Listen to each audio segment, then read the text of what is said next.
Groundbreaking new research from the 2025 University of Oregon study suggests we might have been wrong all along, revealing that hot water immersion could be even more effective for delivering potent physiological responses. Thermal therapy has deep roots, evolving from ancient Roman caldariums to the modern Finnish smoke saunas, serving as an intuitive practice for enhancing well-being, stress reduction, and physical recovery. The extensive evidence cemented the traditional sauna as the undisputed gold standard in heat therapy, typically operating at intense temperatures of 80 to 100 degrees Celsius, or 176 to 212 degrees Fahrenheit, through the mechanism of convection heating via hot, dry air circulating around the body. Yet, a growing emerging research has begun to question whether the medium of heat transfer, whether through air or high-conductivity water, fundamentally alters the body's physiological response, potentially yielding superior adaptations in one over the other. The game-changing 2025 University of Oregon study directly compared three popular modalities head-to-head: hot water immersion at 40.5 degrees Celsius, or 104.9 degrees Fahrenheit, traditional sauna with three 10-minute rounds at 80 degrees Celsius, or 176 degrees Fahrenheit, and far-infrared sauna at 45 to 65 degrees Celsius, or 113 to 149 degrees Fahrenheit. Specifically, hot water immersion consisted of a continuous 45 minutes fully submerged at precisely 40.5 degrees Celsius. Traditional sauna involved three 10-minute rounds at 80 degrees Celsius separated by 5-minute cool-down breaks, and far-infrared sauna was a continuous 45 minutes at 45 to 65 degrees Celsius. The very first key finding focused on core body temperature elevation. Hot water immersion impressively raised it by 1.1 degrees Celsius, nearly triple the traditional sauna's modest 0.4 degrees Celsius rise, while far-infrared sauna produced only a negligible, insignificant change. Only hot water immersion reliably surpassed the critical 1.0 degrees Celsius threshold scientifically required to trigger a maximal heat shock protein response, essential for cellular protection and longevity benefits. The underlying science powering this superiority stems from water's exceptional thermal conductivity, which is approximately 24 times greater than that of air, allowing far more efficient and relentless heat transfer directly to the body.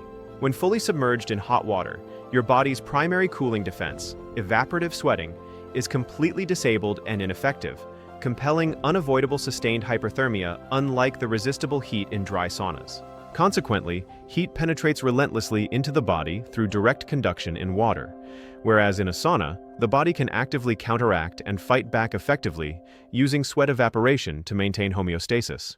Beyond just thermal effects, the hydrostatic pressure exerted by the surrounding water uniquely compresses the limbs, squeezing peripheral blood centrally toward the core and substantially boosting cardiac preload for enhanced circulation. Remarkably, the study quantified that hot water immersion drove cardiac output a massive 60% higher than traditional sauna, reaching plus 3.7 liters per minute equivalent to moderate Zone 2 cardio exercise, mimicking workout benefits passively. This surge in immense blood flow creates substantial shear stress along arterial linings, which in turn triggers nitric oxide release, promotes endothelial function, and helps reduce arterial stiffness for long-term vascular health.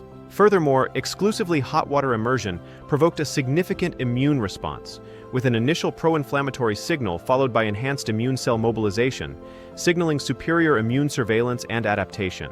Specifically, this manifested as an acute spike in interleukin-6, a beneficial myokine released from muscles, followed by elevated levels of natural killer cells and CD8 plus T cells, peaking 24 to 48 hours after the session. In stark contrast, far-infrared saunas, despite heavy marketing claims of deep tissue penetration and detox, utterly failed to elevate core temperature meaningfully, yielding negligible cardiovascular strain or immune benefits. Now, let's practically translate this cutting-edge science into action with three protocols: the Oregon Protocol for Maximal Hormesis, the Maintenance Protocol for Sustainable Longevity, and a Synergistic Stack.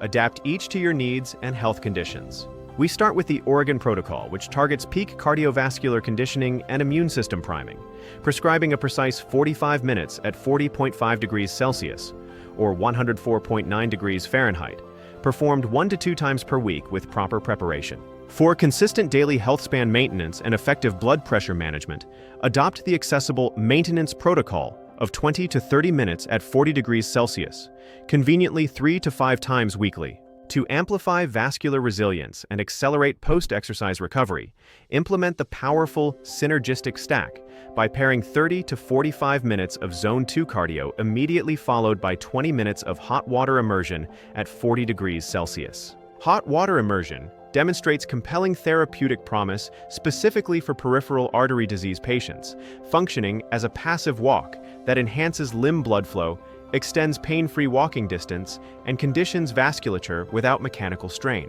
It also powerfully supports metabolic health by leveraging heat shock proteins to sharpen insulin signaling pathways, while vasodilation boosts glucose and nutrient delivery directly to muscle tissues for better utilization.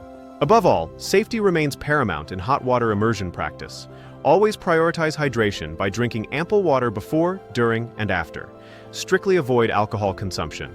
To effectively prevent dangerous post-immersion fainting or syncope from blood pressure drops, implement the simple protocol of sitting on the tub edge for 1 to 2 full minutes, allowing circulation to stabilize before standing upright. Important absolute contraindications include pregnancy due to fetal risks, any unstable cardiovascular disease like recent heart events, and concerns over male fertility as heat temporarily impairs sperm motility.